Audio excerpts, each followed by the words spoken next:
Hello, welcome to another pole position. We're very, very excited. I'm always excited when it comes down to Polish history, only because I am learning something new. I'm always learning something new. And yeah, we have not got 20th century history today. Sorry to my 20th century history friends, apologies, but you are going to learn something new, something really interesting. And this is not going to be the first podcast. So bear with me. I'll explain what I'm talking about. Let me introduce our first guest today. So we've got Darius von Guttner. He is a medieval historian and a lecturer at Melbourne University. He has written books like Poland, Holy War and the Piast Monarchy, 1100 to 1230, and Writing History in Medieval Poland, Bishop Vicentius of Kraków, and the Chronica Polon. I can't even pronounce this last one. Darius, can you pronounce this last one for me? Chronica Polonorum. Perfect. Thank you so much. Again, Latin, can't do Latin. So welcome to our podcast. Pleasure to be here. We are really interested because this is not going to be just one podcast, because we're going to be looking at the Piast dynasty, the monarchy, however you want to pronounce it.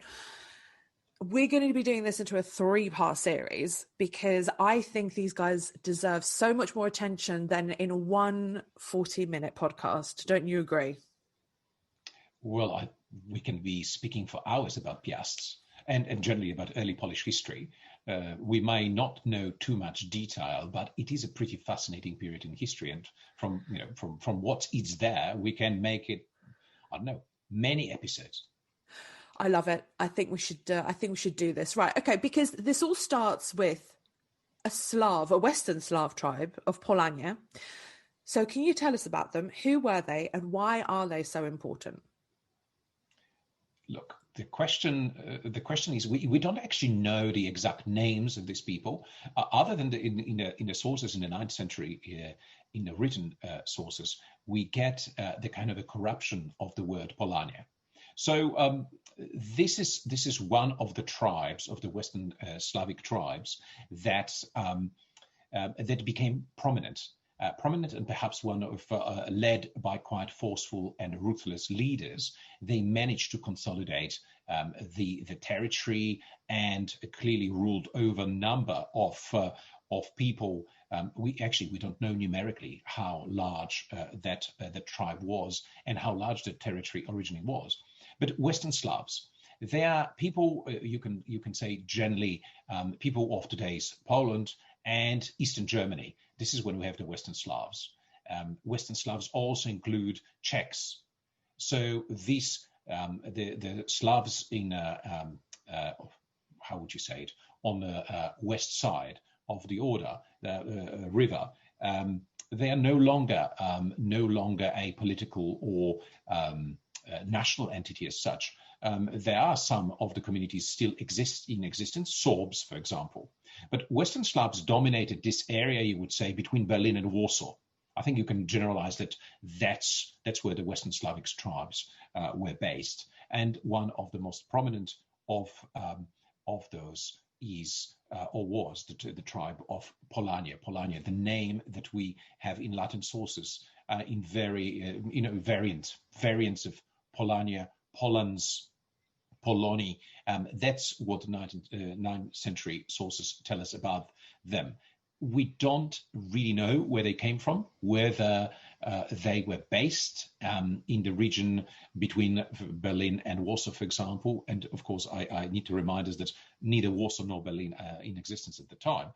But just to bring it to the modern context, we don't know whether they originated from that particular place, whether they migrated. There are various theories of conquest, theories of migration. We simply don't know. What we know that in the 9th century, they appear in Western European written sources as an already political entities in existence, kind of a proto-nations, a little nations in making. I've got to say, this is so interesting because we all talk about identity, especially now, because Polish identity now is so complex. It is not as simple as people from the outside seem to think. But this is even more complicated. So Polania are coming from between the modern context, Berlin and Warsaw, and now the country is so different. Well, yes.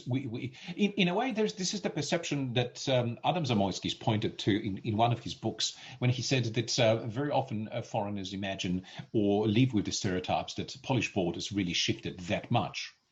But if you look at examples of France or Germany or Austria or even Bohemia, Czech Republic today, their borders shifted quite as much as the Polish borders did. So if we take this Western Slav groupings of various tribal groups, families, we have the Western Slavs, the Sorbs, for example, and then we have Western Slavs, Poles across both sides of the Oder River. They are the main ones. Yet we know that Czech, the Czech that evolve later on from the same Western Slavic groupings, they share linguistic affinity. And this is perhaps what we had at the time of the very early Piasts, that people from the Czechs, the Sorbs, and the Poles can communicate relatively easy. That's why perhaps in Polish, when you talk about a German person, they couldn't communicate with a person speaking German and they call them Niemcy, those dumb ones with whom we cannot communicate. This is the first kind of idea of that identity of us and them, the other, those with whom we do not share common tongue. Oh, now I know what Niemcy actually means. So Niemcy in Polish is Germany, and that comes from that far back in history. Yes. The dumb ones, those that don't speak our language. Yes. I'm so sorry, guys. So let's talk about the Piast dynasty. First of all, where do they get their name? Because there is a legend. So can you tell us about this legend? And is there any truth in this legend? Look, what can we say about legend? Legends have a tendency of having something real to start them off. So even if you think about the names of the nations, Poles, the Russians or the Rus, and the Czechs, I think you refer to the legend that talks about three brothers that were traveling together. It almost sounds like a Harry Potter story, three brothers traveling through the bridge and they encounter meeting, there's a meeting with death. But I think in the legend, in that kind of legend of the Lech, Czech, and Rus, there is no death that they meet, but they kind of give beginning to their own nations. So the Lech becomes the progenitor of the Poles, the Czech becomes the ancestor of the Czechs, and the Rus becomes the progenitor of Russians, you can say. The legend, I think there are different derivatives of that legend. It's essentially the one where the national symbol of the Poles is prominently displayed. The eagle's nest, and the eagle that Lech spots and decides that this is going to be the place where he's going to set his home, and this is where he's going to settle. This is quite a curious legend that most likely comes from much later sources, and in a way, it's not linked to the name Piast at all. There's Lech, and the way later we use the name Lechici sometimes in Polish to talk about the Poles instead of Polania. Piast is not related to any of these legends, unfortunately. Piast is coming into being much later and perhaps relates to the word piastować, to hold an office, or to like piastunka, the person that takes care of a baby, someone that holds the baby and nurses the baby. This is this kind of word. Now, it probably comes as late as the 15th century when Polish writers, Polish historians, history writers, or chroniclers are coming to give names to those ancient rulers, to those original holders of the highest office in the land. And they come perhaps with the legend of the Piast, and they come with the story, and of course we have different stories of who Piast was, and including the one story about Popiel and mice. But Piast seemed to be that word that is referring to a cradle, to something that is the beginning. And it's a funny kind of name. We don't encounter it in any early documents. Mieszko I, the one that we know as the first ruler of the Poles that we have solid records about, we know that he doesn't call himself, I'm a Piast dynast, or I'm the head of the Piast dynasty. So the name of Piast is very much given to the dynasty, to the first historical Polish dynasty, much later on. So we're going to talk about Mieszko, who is the first ruler of Poland. We're also going to talk about his son Bolesław. So those are the two that we're going to be talking about in this podcast. But I'm going to embarrass myself here. So over the summer, I spent some time teaching English to children, and they asked me to do a history quiz. Now, of course, the modern historian can do anything from modern history, decides to go into Google and misread everything about Mieszko the First, because you got to remember, I did this at Polish school when I was like 13 or 12, and that's been a long time. And genius here decided to put down that who was the first king of Poland? Mieszko the First. So cue the laughter, everybody. So yes, Mieszko was a ruler, not a king. I will forever have that burnt into my memory. So he's the first ruler that, he converts Poland and himself to Christianity. But do we know anything about his early life at all? Not really. No, we don't. There are perhaps three sources that are very, very brief. One is Dietmar Merseburg, who kind of writes a little bit about this, about the baptism and conversion of Poland. Perhaps we have some accounts from Gallus or from anonymous author who conventionally is called Gallus, although that name is challenged quite recently. And then we have Bishop Vincentius of Kraków, or otherwise known as Wincenty Kadłubek in Poland. What we know about Mieszko from those early sources is that, one, that he is recognized as the overlord of those tribes known as Polania, that his kingdom is quite, he's referred to by some travelers from as far as Spain as the ruler of the north. He clearly is a quite powerful warlord. Perhaps that's why the prince or a king or a duke, it's very much coming from Latin. And it's, did Western Slavs refer to their leaders as dukes or princes or kings? Perhaps not. But we know he is on the top. He is the head of that particular political unit. And he appears there already in the middle of the 10th century, as a person of note, as a person that empire is already looking to keep order in those borderlands between the territories that he rules. So let's say approximately modern Western Poland, and territories that empire is attempting to conquer. So when the first information about him is the one that he's engaging in some battles with some German rebels, that he's quite a good warrior, that he commands troops that are successful in defending their own homeland, and that they are very successful in attacking others and subjugating tribes to west of their domain. So when we encounter information about Mieszko and his baptism, there are different versions of it, and versions that suggest that he reached out to the Czechs to ask them for information about this new religion that was so powerful, so predominant in Western Europe. There is another version that first he got married to Dobrava of Bohemia, to daughter of the Prince of the Czechs, and she taught him and in fact instructed him about what were the principles of this new religion that was coming from the West.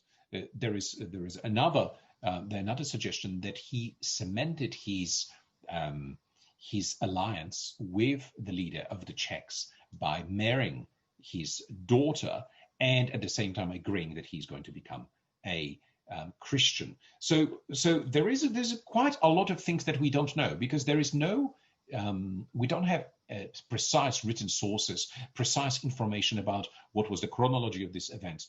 What we know, and what I guess Polish historians are arguing for quite some time, the date of 966 being the year when we agree that Mieszko was baptized. And some of the chroniclers straight away assume that his baptism brought all of his subjects into Christianity. I guess historians doubt this. The suggestion is that when Mieszko accepted baptism and became Christian, that some of his immediate court perhaps accepted Christianity, but there is nothing to suggest that anyone else in Poland immediately accepted Christianity. In fact, if we think about the customs, that kind of a lot of pagan customs were surviving, well into the 12th century, you would say. There is another theory, though, but we are going to cover that a little bit later, just to add another theory into the mix for fun, because we can. Sticking to, well, it is a bit about Christianity, but he marries the Czech princess. How much do we know about this marriage? Well, we know that it happened probably in 965. So this is perhaps the information that is more certain, because it is passed to us through Polish annals. So the very ancient kind of recordings of just single events with the yearly dates. So 965, we know that Dobrawa arrived at Mieszko's court. There are various kind of suggestions that she was perhaps an older woman, as some of the German chroniclers suggest. What we know that the marriage happens at that time. We also know that Mieszko's conversion happens later on. So in a way, the role of the wife here perhaps is quite significant. She brings him around to Christianity. And later we know that in 967, their son, Bolswaff, is born. This is perhaps all that we know of the marriage.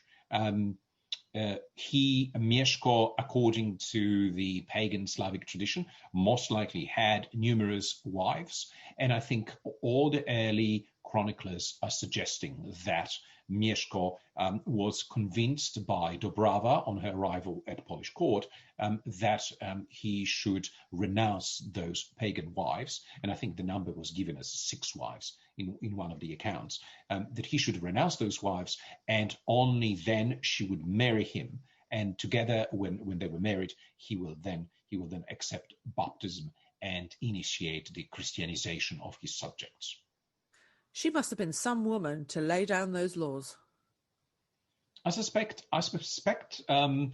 like other famous women in history of the Poles, like Rycheza, wife of Mieszko's namesake, Mieszko II, like Królowa Jadwiga, like Elżbieta Habsburżanka, like Bona Sforza d'Aragona, for example, or like Marysieńka, those famous wives of Polish monarchs, or like Anna Jagiellonka, for example, the queen that is elected king, and the same with Jadwiga.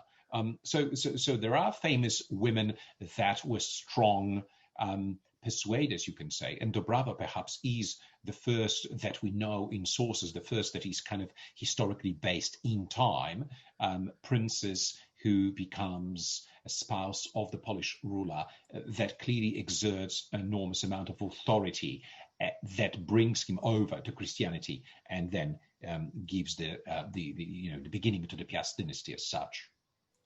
I kind of wish we knew more about her, because she seems like a real badass. Difficult to say.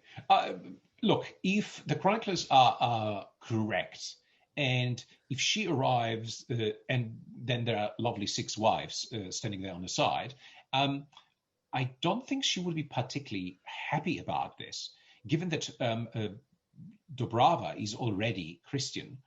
So she already lives within certain different set of principles. The marriage was between men and a woman, but it was just one-on-one marriage. It was not one with 6 or 7 wives. It didn't work that way. So I suspect it might have been a little bit of a cultural shock. But if she was surprised, she clearly worked very, very hard on Mieszko to make sure that she became the only Christian wife and the only wife in practice. So apart from badass women that we love on this podcast, clearly, we love a bit of Vikings because they come and play a role in this narrative, don't they? What happens with the Vikings? Oh, look what happens with the Vikings. It seems that Vikings are almost like Poles. They always feature, whenever you talk about European history, it seems to be that Poland is somehow involved. Now, somehow Vikings are involved in everything too.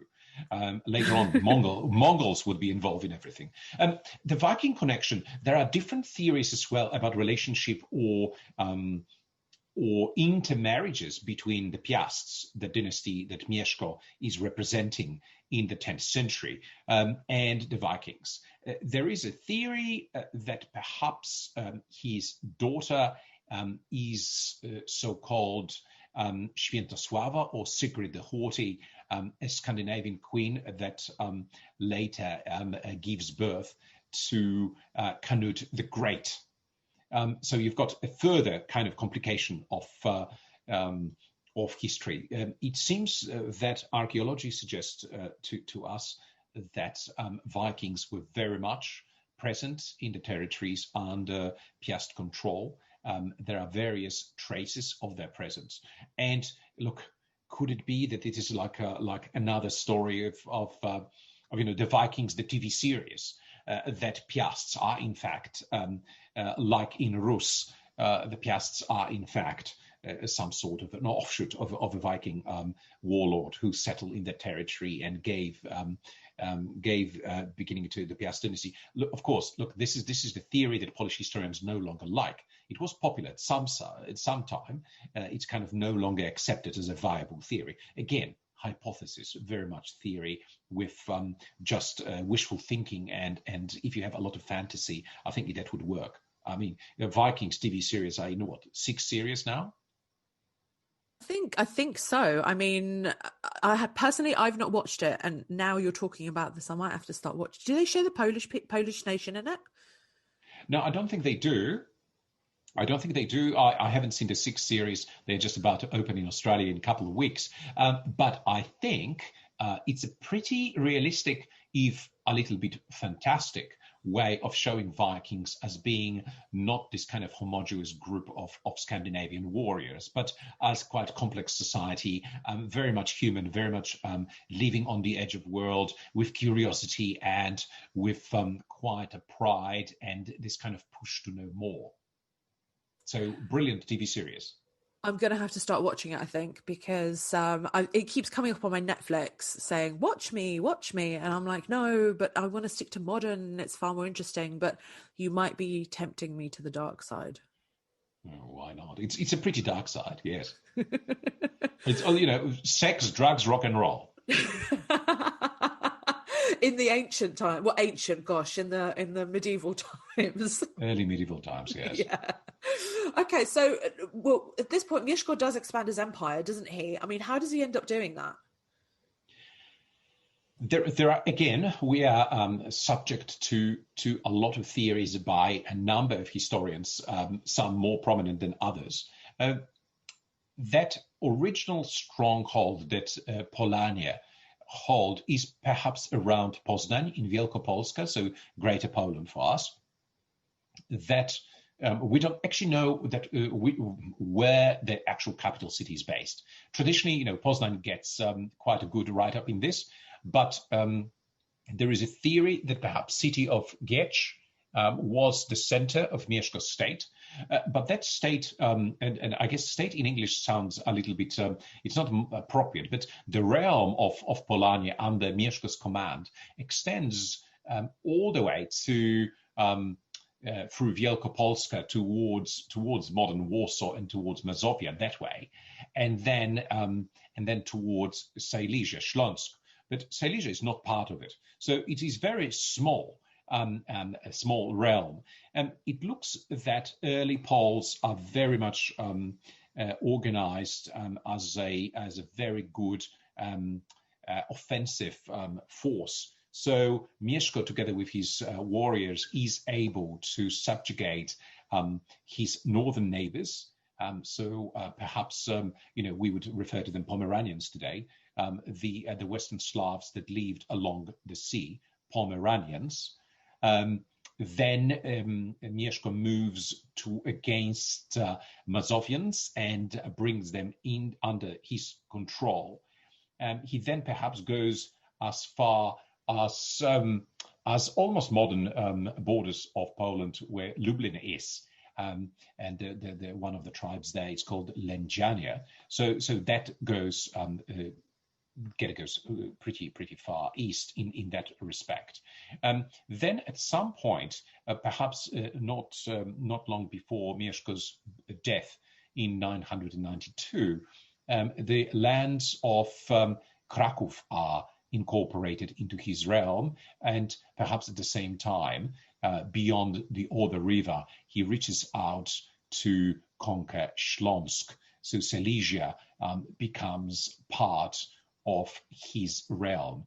If you look at the map, that border, of course, look, this is very much hypothetical, but the expansion very much matches the modern Polish border as such.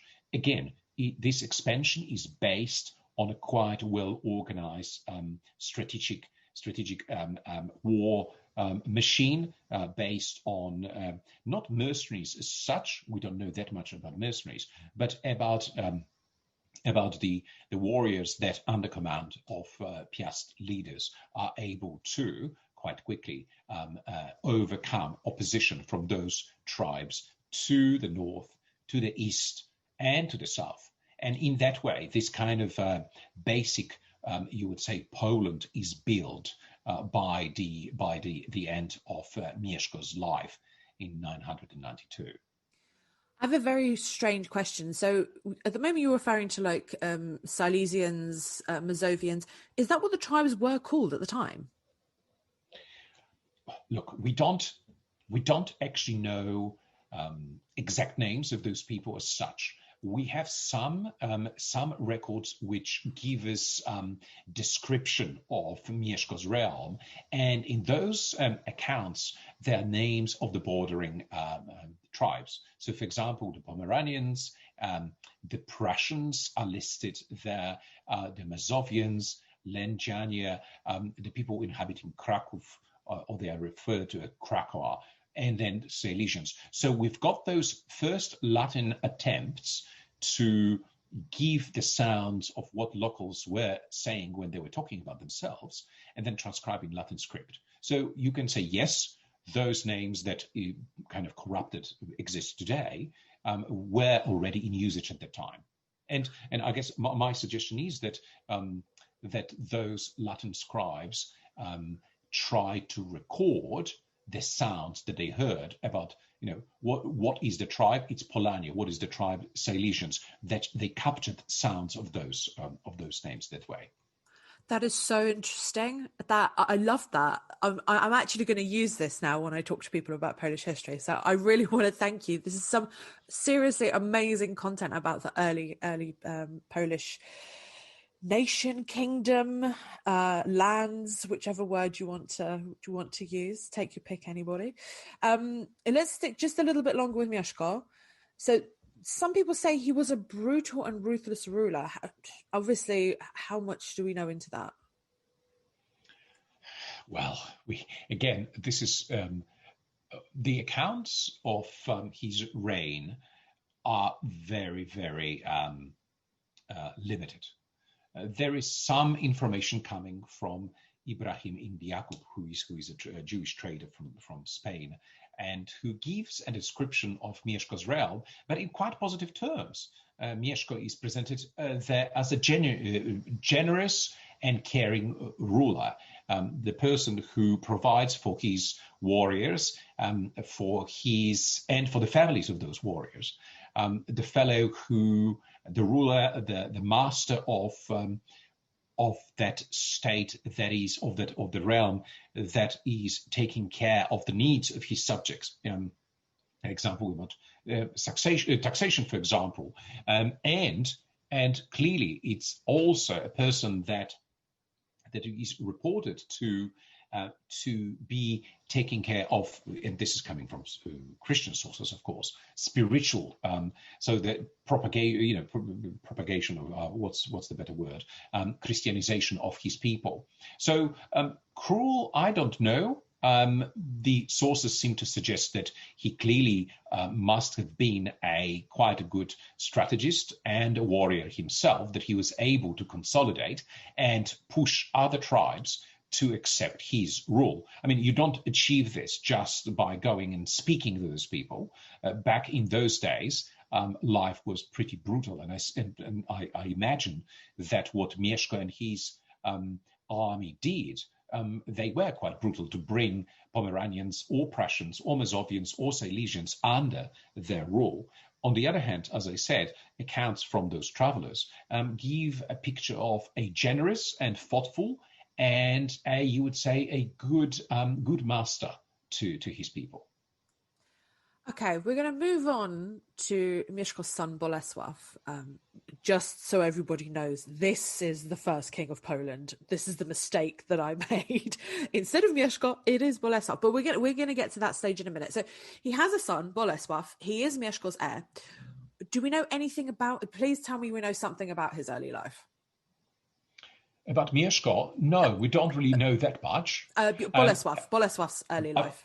I mean, sorry, Bolesław. We don't know that much other than clearly he is brought up in the spirit of the conquests of his father.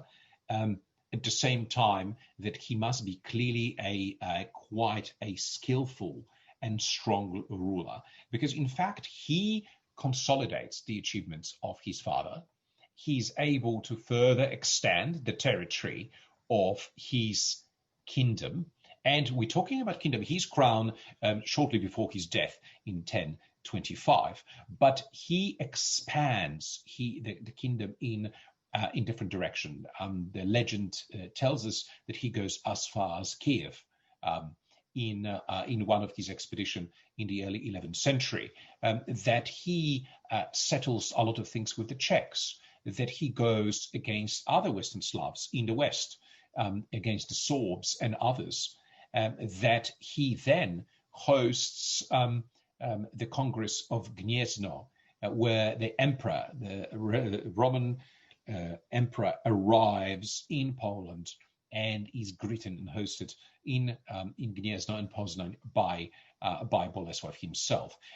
That's a sign of Bolesław's stature. It's also a recognition, perhaps, of that the territories of the Piasts are seen now as being quite extensive, and therefore are noticed by the rulers of the German Empire.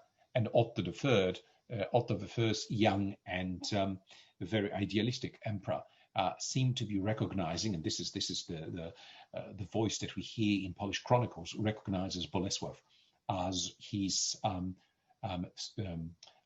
co-builder of this universal imperial vision of Christian Europe and harmony and living, you would say, in Christian kind of peace. Otto I is very much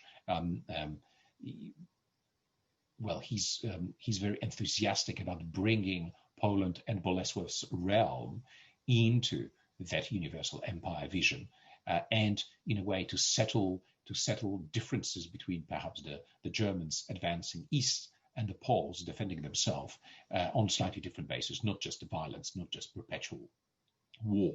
Of course, this situation changes after Otto III dies. So Bolesław, perhaps wise, perhaps one of the Polish kings that deserves the appellation the Great, chrobry, referring to his valiant or the brave nature of the king, but perhaps also referred to as Bolesław the Great.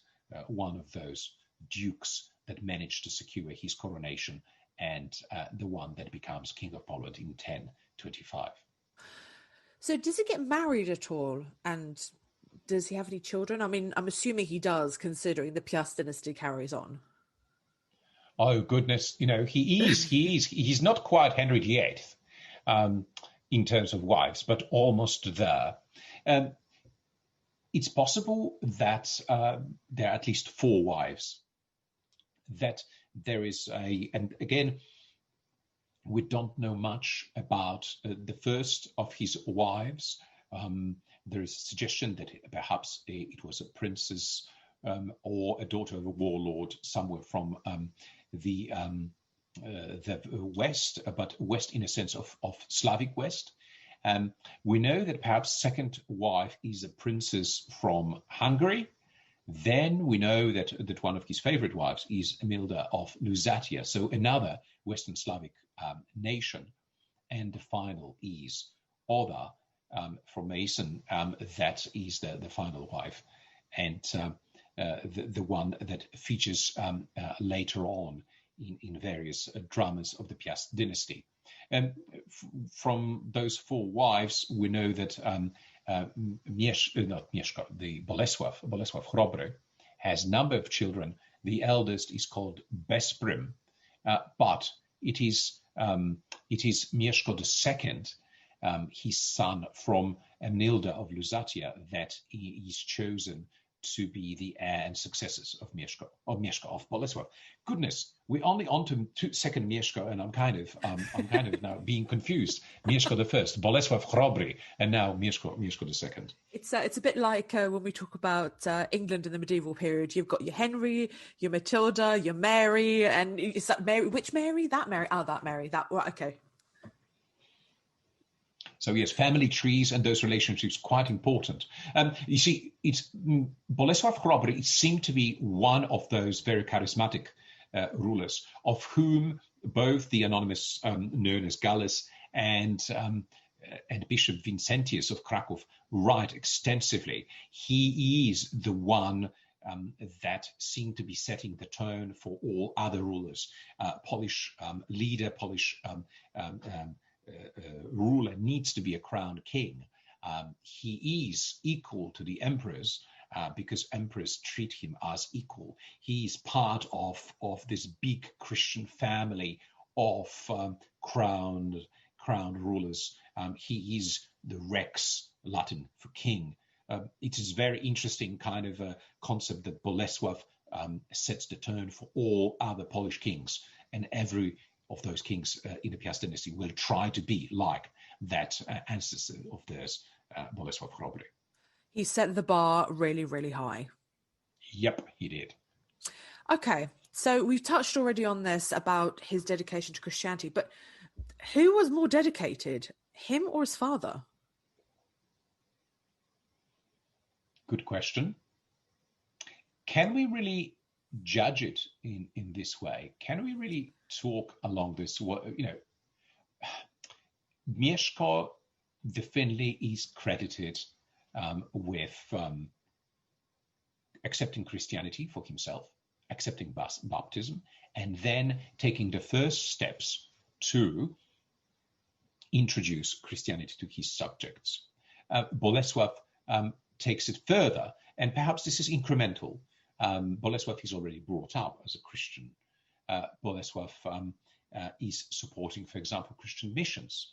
One of the very famous missions of Bishop Adalbert of Prague in 997, the mission that gets Adalbert killed by the Prussians, and that brings the first Polish saint, the first Polish saint patron, whose body then is retrieved from the Prussians by Bolesław and placed in a shrine in Gniezno. So look, it's very difficult to say whether you can put the kind of a value, whether Mieszko Bolesław is more Christian or more religious or more adept at following the Christian church.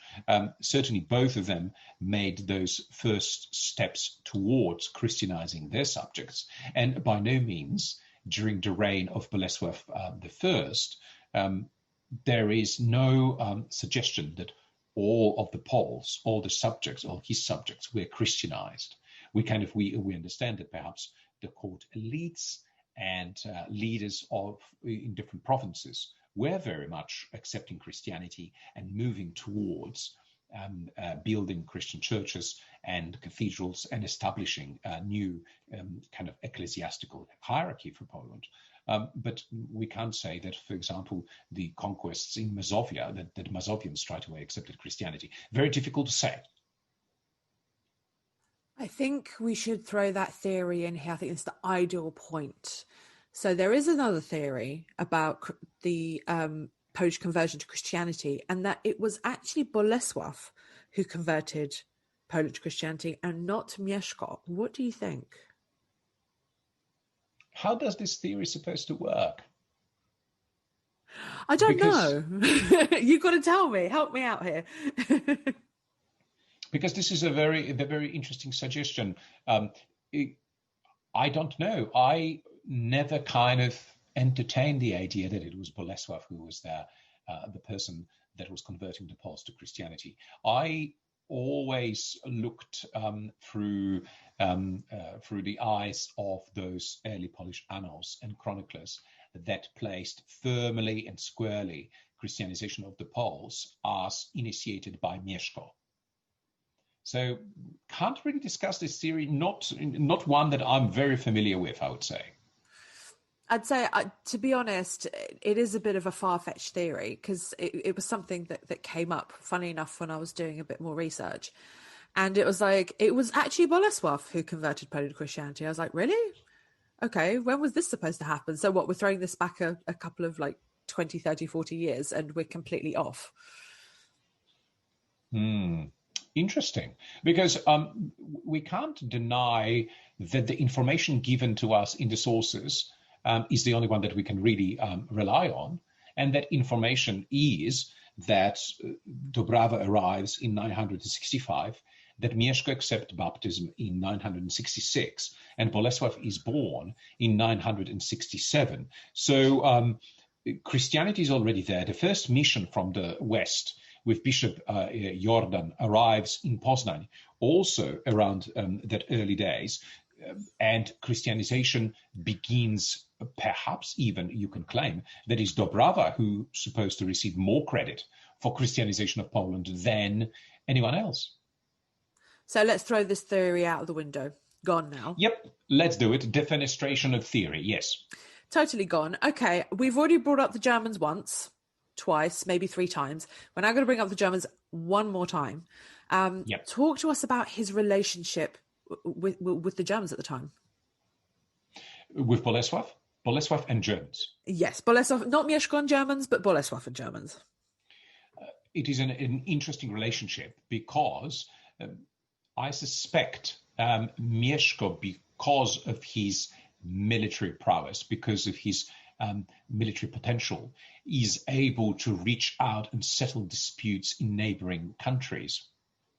By going west, he's, of course, stepping on German toes, because the territory between his realm at that time and the marches of Saxony, for example, and Meissen, they are encroaching on Slavic lands. Because we used to look at Germany, and we look at Germany and Berlin and that whole area there, the East Germany, and we kind of say, okay, Germany.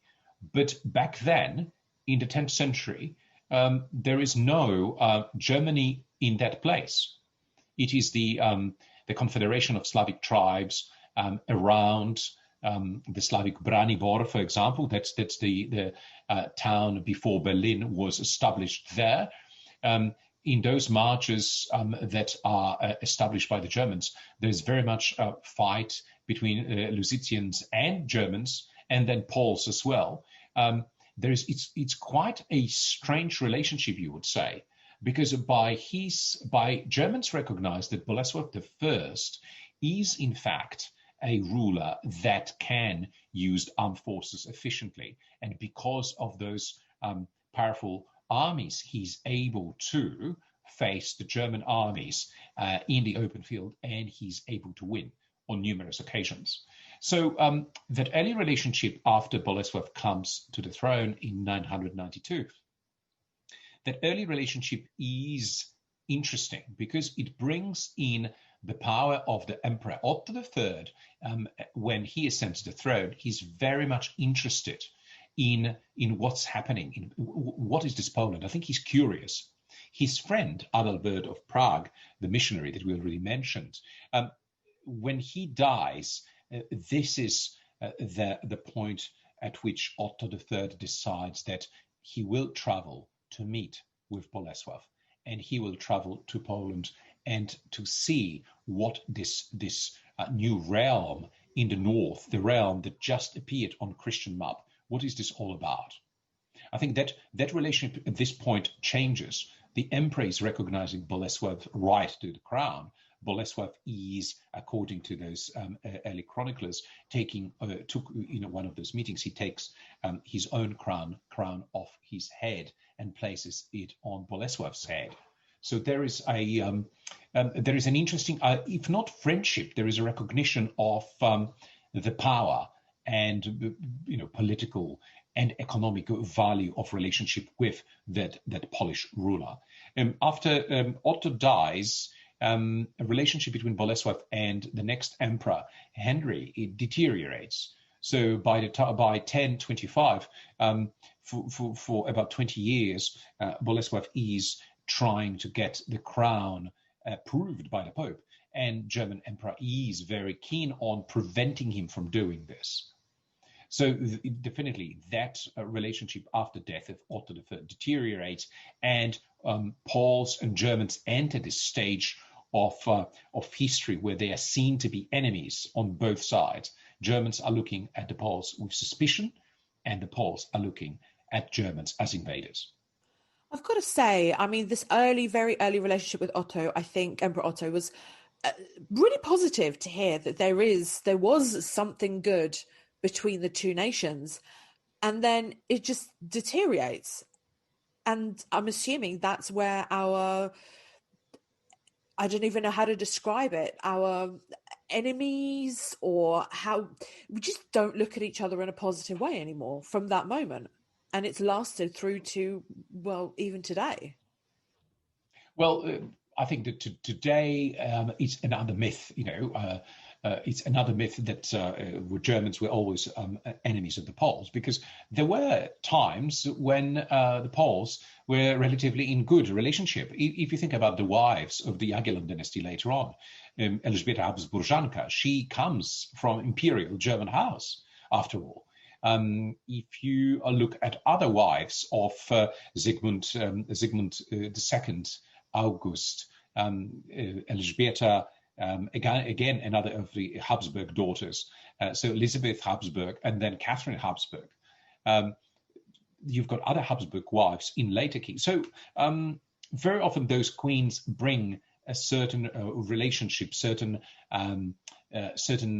perhaps you would say like a how would you say detente in terms of it becomes a slightly different relationship. But I think it's a bit of a myth of history that Germans and Poles were enemies for the last 1,000 years. I think we can't generalize that widely. So instead of saying more of a straight line kind of relationship, it was an up and down relationship rather than something so straightforward as saying we were just enemies.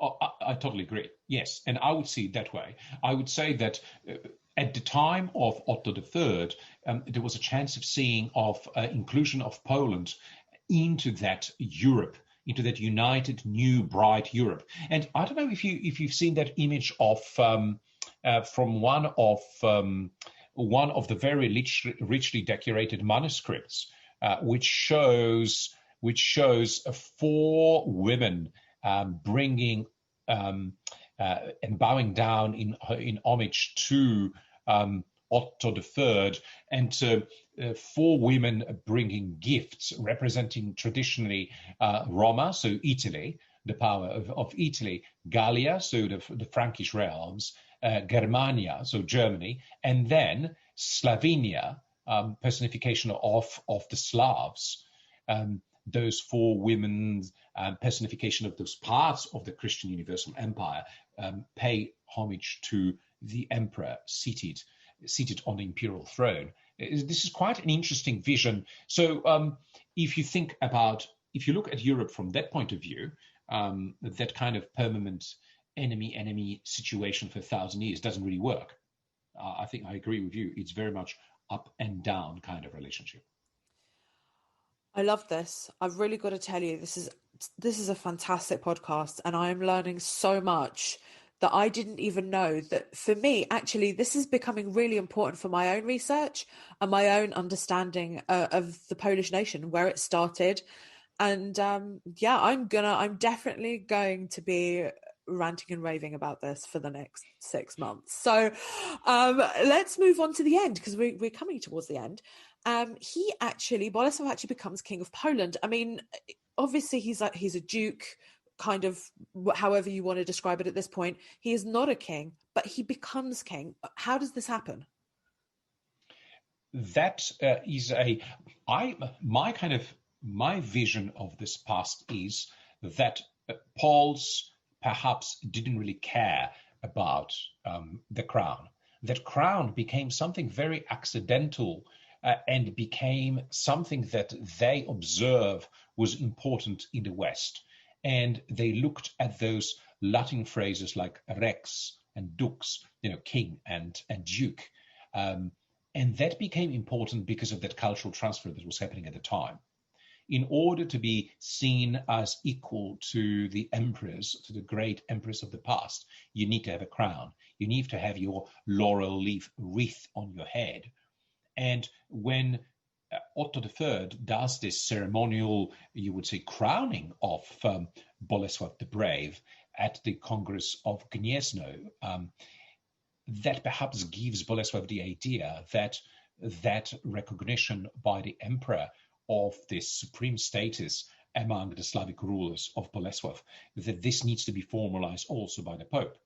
And we understand that early death of Otto III prevented crowning, receiving the crown by Bolesław himself, and that Bolesław was very much working towards receiving the crown consecrated by the Pope for quite some time.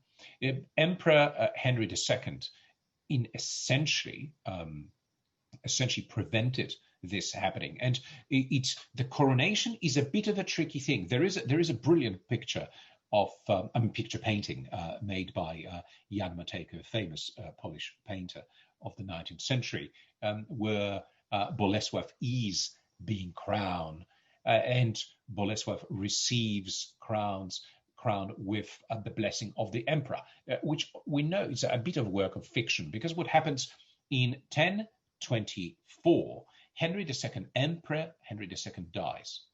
At this point, Bolesław takes advantage of the instability of German throne itself and crowns himself.